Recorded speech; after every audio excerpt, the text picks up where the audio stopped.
Okay, this is Ken's Hobbies. I'm working on a Sattley. Hey, I'm a beginner at working.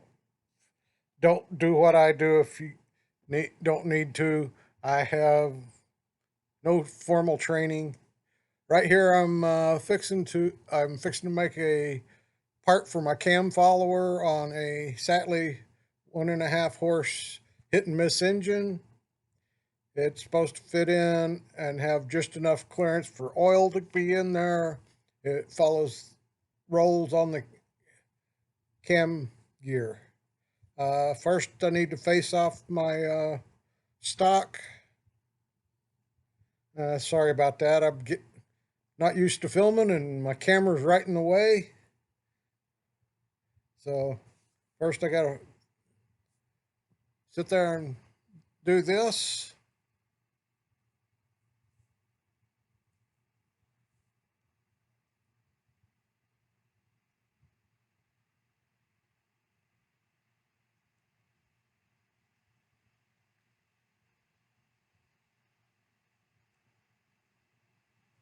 Touching off now. I'm trying to face it off until just a little bit more to go.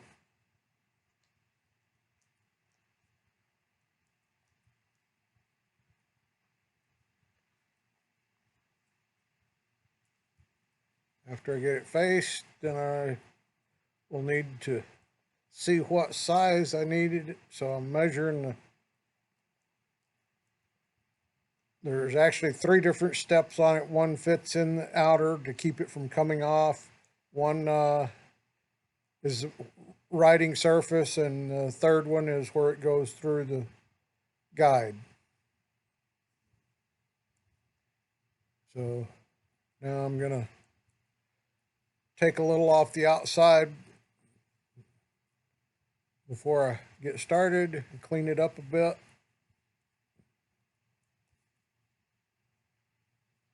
That way I can figure out how, and finish looks decent, so I'll leave it at that. Chips, I got some long and some small chips, so that's about the best I'm going to do with this piece of metal.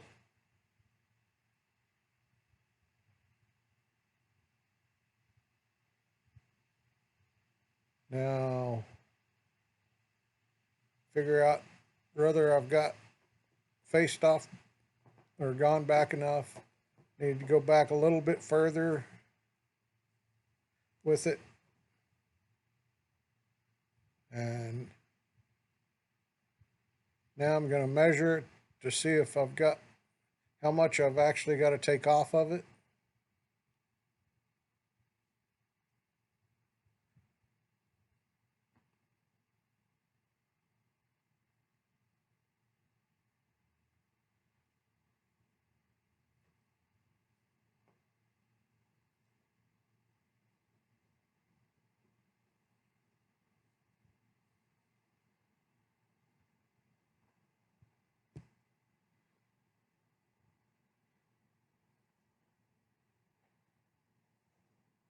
I'm not sitting here showing you me going back and forth to get the right one, get it down.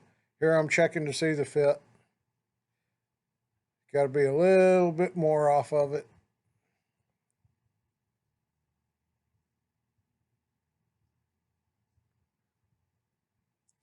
One of the problems with these is a lot of people don't oil that cam follower enough, and oil's got to get down in between it, otherwise it just wears on the metal. So there's a bit of wear on this one, so I'm trying to get it to where it'll be a better fit, just enough that there's not, I can get a good coat of oil in there. Although these are not turning that fast. The max RPM on this one, I believe, is 550. And so it won't be going that fast on the RPMs on this cam follower.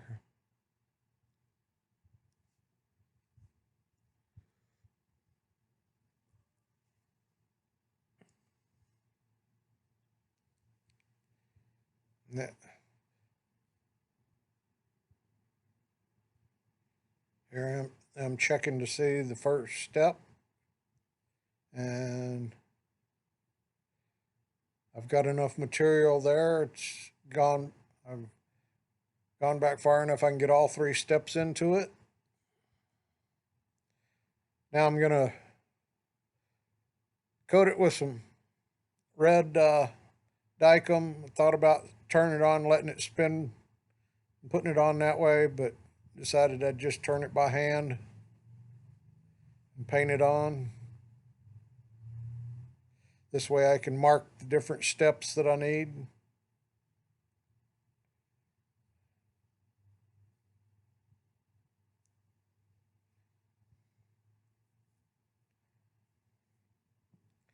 Turned it off while I was letting it dry and forgot to turn the camera back on. I've already done a little bit of the different steps. I'm doing a bit more here.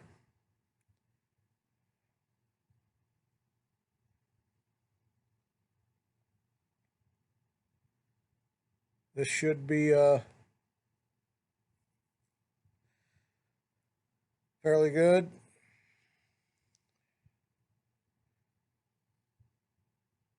Need to measure it. One of the problems I find out later is it's kind of an egg shape.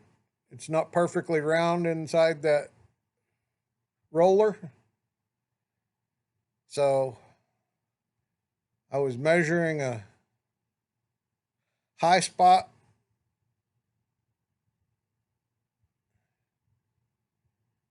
and so didn't get it quite the right size to fit in good.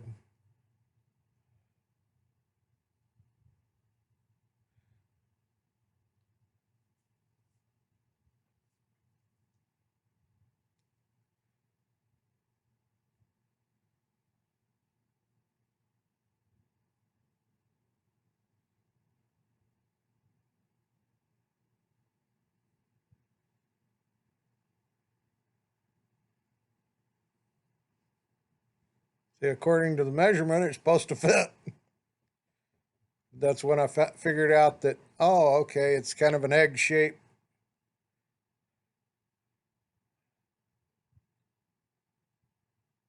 So I take a few thousandths more off of it.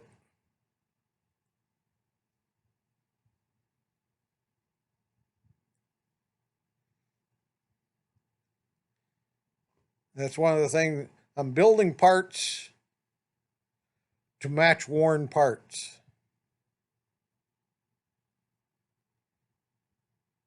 They've got it on there. It just fits on there. So I'm going to sit there and sand it, get any roughness off of it. So I got to take the tool off so I don't hurt myself on it. Put something over your ways to keep it from getting any of the sanding grit on it. And here I'm sanding it off, and I'm holding it where it can't grab and pull my fingers in. Either holding it where it just rubs against it, or holding the 2 ends of the paper to keep it from, that way it'll rip the paper before it does anything else. Checking the fit, making sure.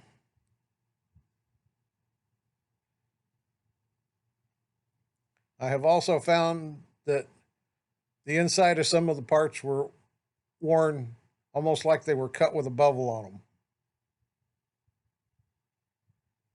Of course, some of the parts on this old thing were actually ground with, look like a hand grinder.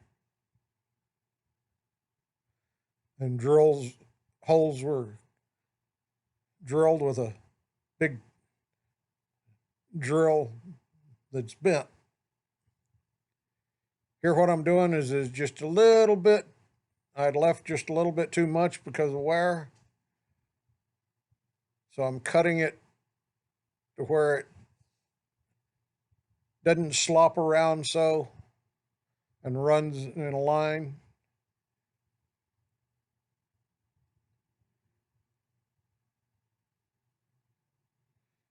Basically just facing that step off to where that fits.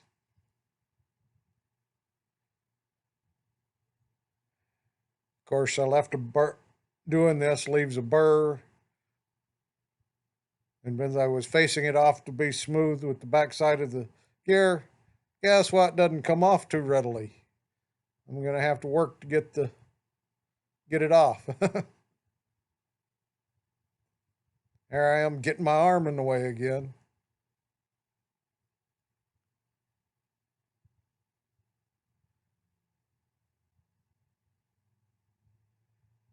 But at least it's not going to slop around on the shaft. But I'll get it off here in a minute.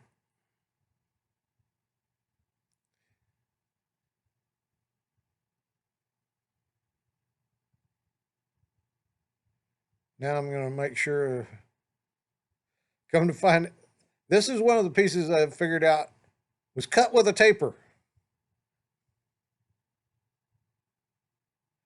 One side of the bracket, the hole is smaller than the other side.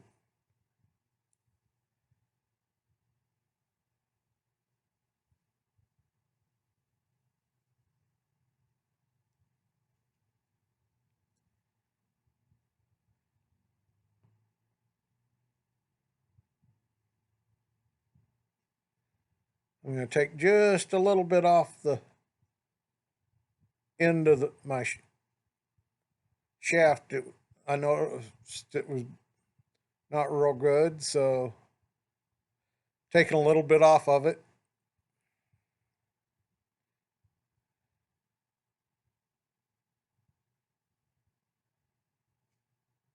And check, because I wanted to start good, and then it's going to press on. And then what will happen is I'll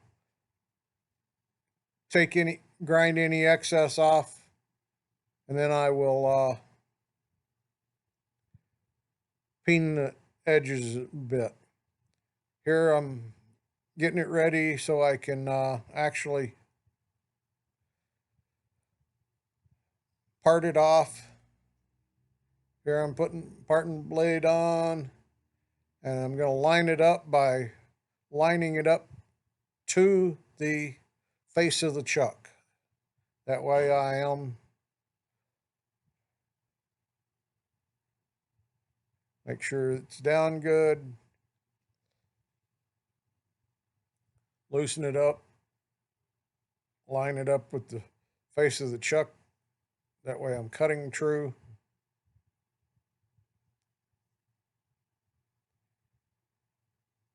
Yes, I could get a socket or something, or wrench, box end wrench to go on there. I may do that yet.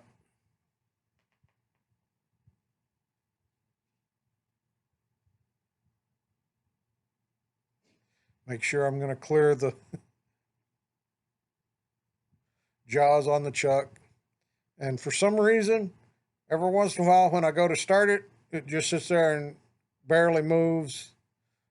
Turn it off, turn it back on, and it'll take off. Have not figured out if it's the VFD or something else. I'm thinking it might be the contacts in it, in the switch.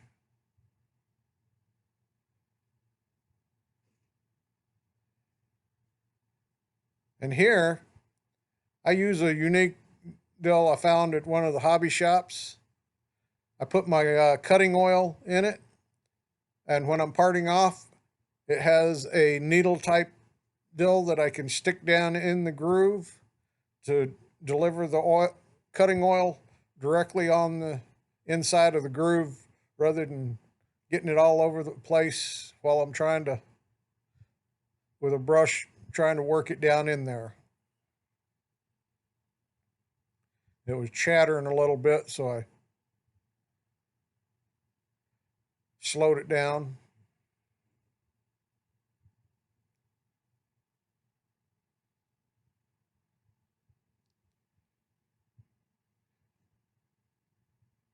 If I'm doing good, I can sometimes just keep the bottle there and just squeeze just enough out to keep it going good.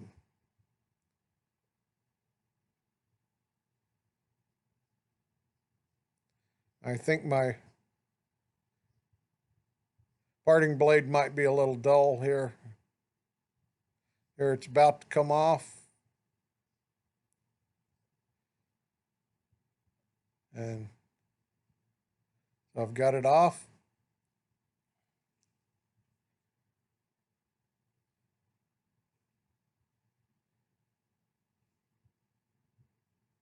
Get it cleaned up.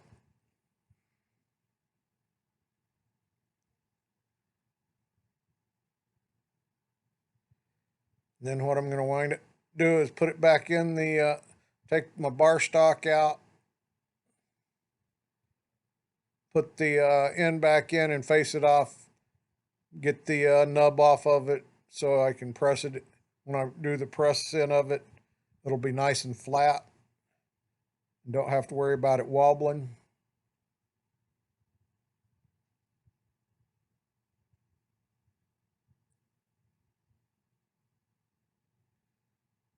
Although I've already pressed it in by now and it was actually a little thick, so I wind up milling it off flat flush anyway. But still needed the little tip off of it so I could push it in, press it in properly.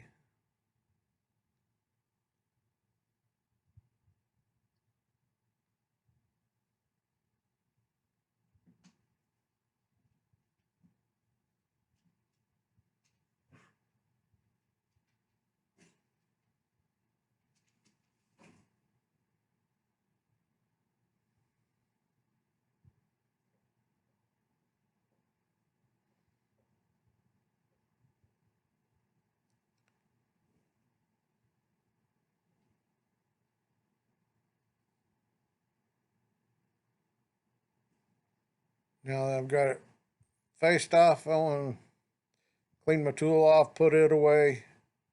I left it running so I could grab a file and deburr the edge a little bit.